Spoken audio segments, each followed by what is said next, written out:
Sometimes we report on some pretty strange stories involving police. I think this may be the strangest one ever.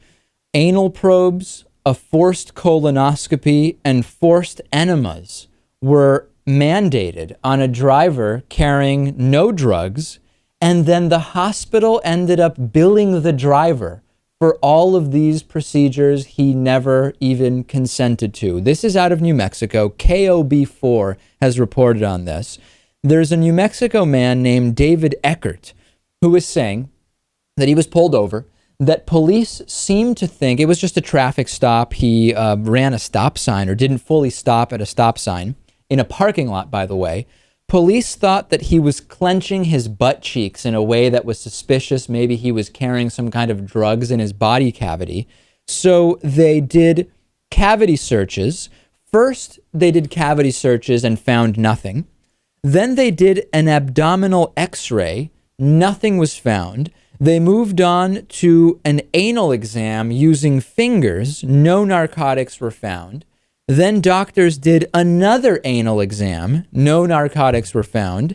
Then they put in an enema and forced this guy to defecate in front of doctors and police officers.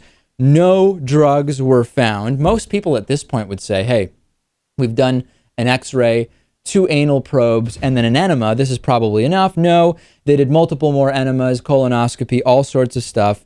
Nothing was found, Lewis, and the hospital billed him for all of these things that he never asked for or consented to. Here's the amazing thing.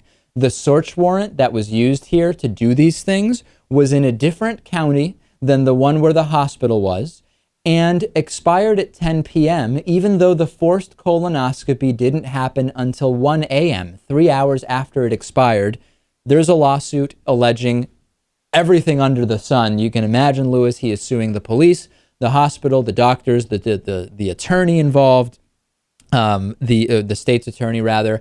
Have you ever heard of anything this insane? This man was, I don't think we're exaggerating by saying it was literally a sort of rape. We've covered a lot of crazy stories that had nothing to do with police overstepping their bounds, stories that you'd think people could only write about. This one has to top them all. This is completely absurd. I don't understand how this happened. I don't understand, why do you need so many tests when the first one says he's got nothing in his body, right? I mean, a suspicion that he's clenching his butt cheeks? I don't know how to value these things, but there has to be some kind of financial remuneration that he's going to receive, and certainly paying the bills for these things seems completely out of bounds.